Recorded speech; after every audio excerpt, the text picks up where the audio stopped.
السلام عليكم شباب بنات. سؤال اليوم: أيهما أخطر على المجتمع، داعش أم الفساد؟ الجواب أكيد داعش والفساد وجهان لعملة واحدة، وأحدهما يغذي الثاني، ولكن الفساد أشد قسوة على المجتمع، لأن لوم الفساد والسكوت عنه لما وجد داعش لها أرض لها خصبة بالعراق. لو ما كان أكو فضائيين بالجيش ما كان راحت الموصل وصلاح الدين وأغلب كركوك دون قتال خلال 24 ساعة.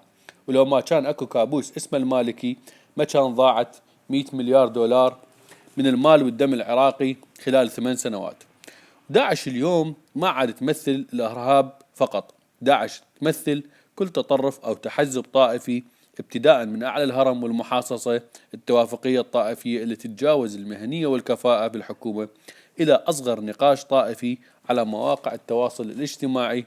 يعني خلاصة الكلام، يوم اللي نريد نقضي على داعش لازم نبتدي من أنفسنا، أي لازم نتوحد تحت مظلة العراق، تحت مسمى واحد وهو العراق، وبالمقابل نتخلى عن جميع المسميات الأخرى، وهذا السبيل الوحيد للخلاص من داعش والفساد على حد سواء. تحياتي لكم، تحياتي للطيبين، كان وياكم أوراس الخفاف.